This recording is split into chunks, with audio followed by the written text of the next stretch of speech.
목소리로 봉독하겠습니다. 23절까지 시작. 둘째로 시므온 곧 시므온 자손의 지파를 위하여 그들의 가족대로 제비를 뽑았으니 그들의 기업은 유다 자손의 기업 중에서라.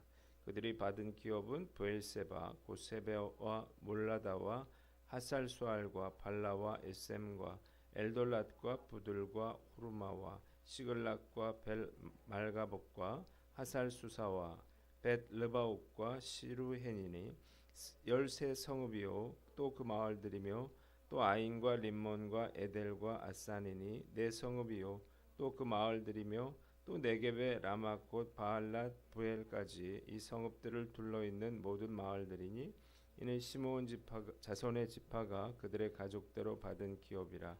시므온 자손의 이 기업은 유다 자손의 기업 중에서 추하였으니 이는 유다 자손의 분깃이 자기들에게 너무 많으므로 시므온 자손이 자기의 기업을 그들의 기업 중에서 받음이었더라.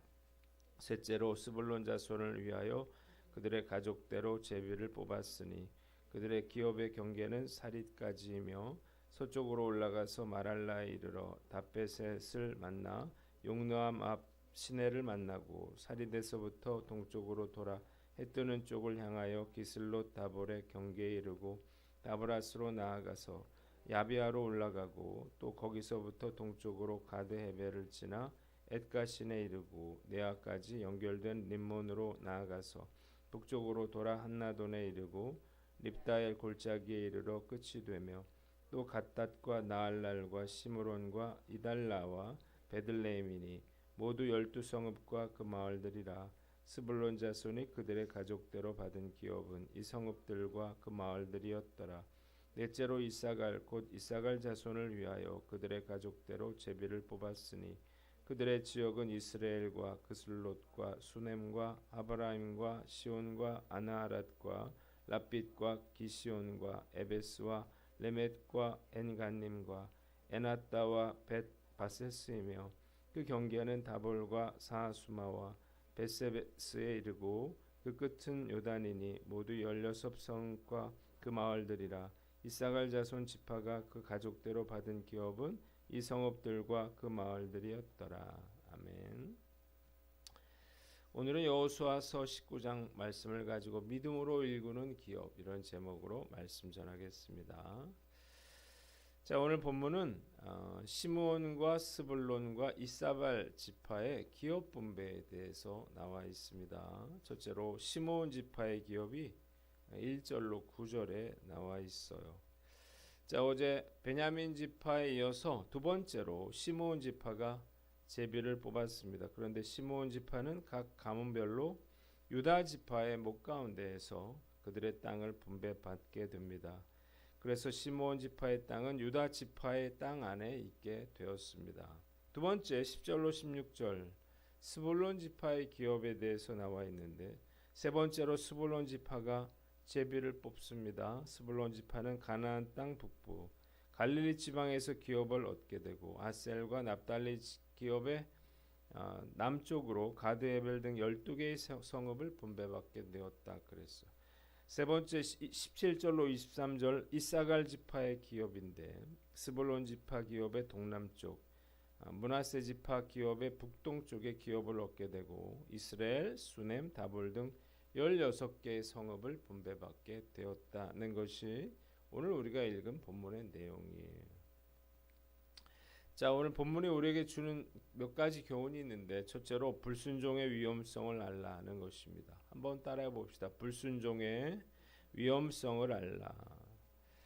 자, 시므온 지파가 다른 지파들과 달리 유다 지파의 목, 그러니까 유다 지파의 땅 안에서 그들의 땅을 분배받게 됐는데, 그 이유가 무엇일까요? 첫째로 시므온 지파의 수가 매우 적고, 그리고 유다 지파는 넓은 지역을 할당받았기 때문입니다.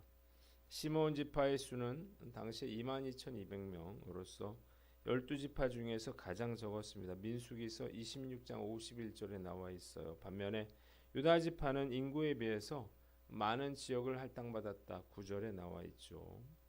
두 번째 이유는 죄로 인해서 그들이 하나님의 저주를 받았기 때문입니다. 시므온 지파의 수가 적은 데는 두 가지 사건이 있었는데요. 첫째는 시므온이 동생 레위와 함께 하몰과 그 아들 세겜을 죽이고 그 족속을 잔혹하게 살해한 사건이 나오죠. 창세기 34장에. 이래서 시므온은 레위와 함께 아버지 야곱으로부터 나누어지고 흩어질 것이다 라고 하는 그런 저주를 받게 됩니다. 그리고 민수기서 25장에 그 바알볼의 음행 사건이 나오는데요. 시므온 지파의 족장 시므리가 이 음행 사건의 주모자가 되죠. 그래서 연병으로 인해서 많은 시므온 지파 사람들이 죽게 되고, 그래서 시므온 지파의 인구수가 52,300명에서 절반도 되지 않는 22,200명으로 줄어들게 되는 거예요. 자, 이런 일들로 인해서 시므온 지파가 별도의 땅을 받지 못하고 이미 유다 지파가 분배받은 땅에서 자신들의 기업을 재분배받게 되었다는 것입니다. 말씀을 묵상하면서 불순종과 죄악이 얼마나 무서운 그러한 결과를 초래하는가를 다시 한번 깊이 깨닫게 됩니다. 그러니까 불순종과 죄악은 나만 불행한 게 아니고 내 후손들에게까지도 큰 영향을 미치게 되는 거예요. 미국의 교육가 알버트 원십이 18세기의 미국 대부흥운동을 이끈 조나단 에드워즈 목사와 동시대의 맥스 죽수라고 하는 무신론자의 가문의 후손들을 연구한 적이 있어요. 자, 맥스 주크의 5대에 걸친 후손 560명과 그 후손들과 혼인관계를 맺은 169명을 포함해서 1200명 정도를 조사를 했는데 300명은 유아 시절에 죽고 440명은 그 몸이 망가지고 병약하게 살고 310명이 거지고 범죄자가 있고 알코올 중독자, 절도범, 살인자 이런 그 후손들이 나왔습니다. 그러나 조나단 에드워즈는 그가 죽은 지 140년 만에 그 일가는 1390명으로 성장을 하게 되는데 그들 중에 13명의 대학 총장 그리고 60여 명의 교수와 의사가 56명이 배출됐다 그래요. 목사와 신학자, 선교사가 된 사람이 100여 명, 변호사 100명, 판사가 39명이었다. 그런 이야기가 있습니다. 자, 이 연구는 한 사람의 삶이, 믿음의 삶이 또 죄악된 삶이 어떻게 그 후손들에게 영향을 미치는지를 잘 보여줍니다. 그러나 내 조상이 어떤 사람이었는가 이건 그렇게 중요하지 않는 것 같아요. 왜냐하면 그건 내가 돌이킬 수 있는 일은 아니니까요. 정말 중요한 거는 오늘 나는 과연 앞으로 태어날 나의 후손들에게 어떤 조상이 될 것인가 하는 것입니다. 저도 불신자의 가정에서 태어나서 많은 어려움들을 겪어왔어요. 그래서 저는 제 딸에게 믿음의 유산을 물려주려고 많은 노력을 기울여 왔습니다. 자, 오늘 말씀 앞에서 과연 나는 어떤가 한번 우리가 돌아봐야 되겠죠. 자, 불순종과 죄악은 나뿐만 아니라 내 후손들에게까지도 그렇게 나쁜 영향을 미치고 혹은 좋은 영향을 미칠 수 있다는 사실을 우리가 알았다면 어떻게 해야 될까요? 우리가 죄를 멀리하고 그리고 하나님의 말씀에 순종하는 그러한 삶을 살아야 할 것입니다. 오늘 이 깨달음으로 우리가 불순종이 아니라 순종을 통해서 하나님의 축복의 주인공 되시기를 주님의 이름으로 축원합니다. 두 번째는 베풀 줄 아는 너그러운 사람이 되라는 거예요. 한번 따라 봅시다. 베풀 줄 아는 너그러운 사람이 되라. 자, 유다 지파는 그들의 기업에서 시므온 지파의 그 기업을 내어 주어야 했음에도 불구하고 전혀 불만을 나타내지 않았습니다. 유다 지파의 형제와 너그러움을 우리가 볼 수 있는데요. 이것은 유다 지파가 넓은 땅을 차지했기 때문에 그런 게 아니에요. 유다 지파만큼 넓은 땅을 차지한 요셉 자손들은 어떻게 했습니까? 여호수아서 17장 14절에 그 분배받은 땅이 적다면서 불평하고 원망했죠. 사실 지금도 땅이 중요한데 농경사회에서 이 땅은 삶의 터전이고 또 생명이고 미래이기에 이 땅을 내어준다고 하는 것 참 쉽지 않은 그러한 일이었습니다. 그러나 유다 지파는 주저하지 않고 기꺼이 그들의 땅을 시므온 지파에게 내어줍니다. 제가 보니까 돈이 많고 여유가 있다 그래가지고 나누고 베풀 줄 아는 것이 아니라는 생각이 들어요. 오히려 많이 가진 분들이 인색하고 아주 욕심사나운 경우가 많아요. 근데 정말 어리석은 그런 사람들이죠. 하나님께서 그들에게 뭔가 많이 주셨다면 그걸 많이 베풀라고 하는 그런 뜻이기 때문이에요. 우리가 너그러운 마음으로 나누고 베풀면 하나님께서 더 많은 것으로 채워주실 줄 믿습니다. 자, 그래서 유다 지파가 이스라엘의 12지파 중에서 가장 힘있고 가장 유력한 지파가 되었다는 거예요. 잠언 3장 27절 내 손이 선을 베풀 힘이 있거든 마땅히 받을 자에게 베풀기를 아끼지 말며 그랬어요. 하나님께서 이렇게 말씀하신 이유가 무엇인가요? 선행을 갚아주시겠다는 거예요. 그러니까 내가 뭔가 대가를 바라지 않고 행하는 수고와 자선은 결국 언젠간 나에게로 되돌아오게 되는 줄 믿으시기를 바랍니다. 하나님께서 대신 갚아주는 거예요. 그 사람이 아니고 하나님이 대신 갚아주십니다. 그러니까 내 주변에 힘들고 어려운 사람들이 있다면 그 사람들은 우리의 짐이 아니고 하나님이 주시는 그런 축복의 통로가 된다는 사실을 믿으시기를 바랍니다. 그 어려운 사람이 있기 때문에 내가 그 사람들을 돕게 되는 거고 그래서 그 사람 통해서 하나님의 축복이 내게로 흘러 들어오는 거예요.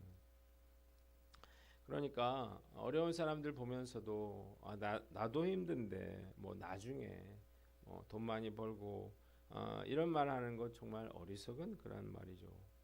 왜냐하면 되돌아올 것이 아무것도 없기 때문입니다. 저는 이 진리를 몸소 경험하며 살았어요.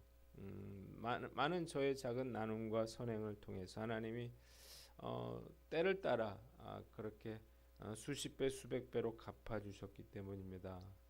많이 가진 사람이 부자가 아니라 많이 나누고 베풀 줄 아는 사람이 부자라는 사실을 믿으시기를 바랍니다.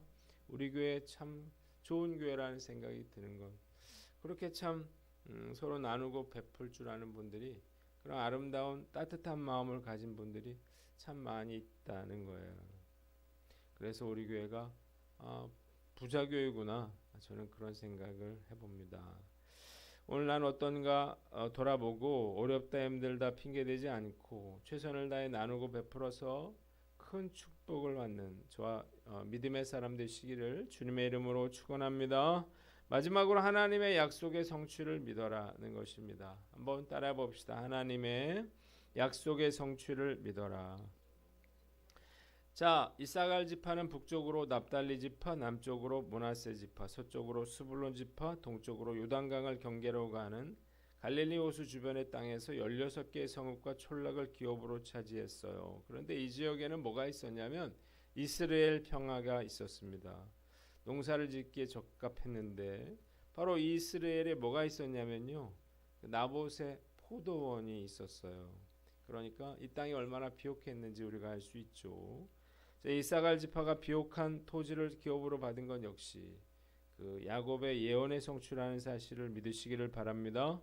야곱은 스불론 지파에 대해서는 상업적인 그런 수완이 있을 거라 그랬고 이사갈 지파에 대해서는 농사를 지으며 평온한 생활을 하게 되리라 이렇게 예언을 했어요. 자, 가나안 땅의 분배가 철저하게 그런 예언의 말씀을 따라 그렇게 이루어지고 있다는 사실을 우리는 깨닫게 됩니다. 그 구약의 창세기에 약속된 그러한 하나님의 말씀이 지금 여호수아서에 이렇게 하나하나 그렇게 성취된 과정을 보면 정말 놀랍다는 생각밖에 들지 않아요. 하나님께서 야곱을 통해 주신 약속은 한 치의 오차도 없이 이루어지고 있는 것입니다. 만일 이 창세기에 그 약속이 되어 있는데 그게 이제 이루어지지 않았더라면 우리는 사실 이 성경책을 믿을 이유가 없겠죠. 하나님은 약속의 말씀을 지키셨고 그리고 앞으로도 그 약속의 말씀을 이루어 성취하여 주시리라 믿습니다. 그래서 우리는 이 축복의 약속이 주어졌잖아요. 그러니까 그거를 우리는 믿고 우리는 그 말씀에 순종하며 사는 것입니다. 우리가 정말 하나님을 사랑하고 또 순종하며 섬길 때 하나님께서 저와 여러분들에게 약속하신 그러한 놀라운 축복이 나에게뿐만 아니라 우리 자손들에게도 그렇게 넉넉히 부어주리라 우리는 믿습니다. 그래서 우리가 해야 될 일은 하나님의 말씀을 묵상하는 거예요. 자, 성령 가장 이 축복받은 사람은 성령의 사람이죠. 인생의 왕좌에 예수님이 앉아 계신 사람, 예수님을 나의 삶의 주인으로 모신 사람, 그 그림은 바로 성령의 사람이에요. 성령의 사람은 어떤 사람인가요? 다른 사람이 아니에요. 성령의 사람은 영의 일을 생각하는 사람이 성령의 사람이죠. 육의 일을 생각하면 자연스럽게 육의 사람이 됩니다. 그러니까 제가 어제도 말씀드렸지만 우리가 성경을 어떻게든 성경을 읽고 어떻게든 성경을 묵상하고 예배의 자리, 기도의 자리, 은혜의 자리를 사모하는 것, 그게 바로 성령의 사람이 되는 거예요. 이걸 게을리하잖아요. 자연스럽게 인간은 뭐가 재밌을까, 뭐가 즐거울까, 나를 기쁘게 하는 것들을 찾게 됩니다. 그게 바로 육의 사람이 되었다는 증거인 거죠. 그래서 제가 여러분들에게 늘 말씀드리는 거, 하나님의 말씀의 사람이 되는 게 중요합니다. 그렇게 말씀드리는 거예요. 가장 좋은 거 사실 새벽 기도죠. 가장 좋은 거 말씀 읽는 것, 묵상하는, 큐티하는 거, 그런 거예요. 여러분들이 이것만 잘해도요, 예배를 잘 드리고 말씀 가운데 영의 일을 생각하는 일을 여러분들이 하게 되다 보면 어느 순간에 여러분들은 성령의 사람이 돼 있다는 사실을 깨닫게 됩니다. 사랑과 온유와 절제와 충성과 양성과 이런 것들이 여러분들의 삶에 열매 맺게 되어 있는 거예요. 그런 마음에 뭐가 생겨요? 기쁨이 생기죠. 감사가 생기죠. 그 사람이 바로 진정한 축복의 사람인 거예요. 그 사람이 바로 천국 가는 사람인 거예요. 오늘 나는 어떤가 돌아보고 우리가 올 한해 이제 구정은 다시 시작하라는 그런 의미로 하나님께서 우리나라 이 땅에 우리나라에 허락하신 그런 명절이에요. 우리 다시 한번 우리가 말씀과 기도와 예배를 세움으로 우리가 영의 사람으로서 하나님 약속된 축복을 받아 누리는 저와 여러분들 되시기를 주님의 이름으로 축원합니다. 기도하겠습니다. 하나님 아버지, 불순종의 그런 위험성을 알고 우리가 베풀 줄 알며 하나님의 약속의 성취를 믿고 살게 하여 주시옵소서.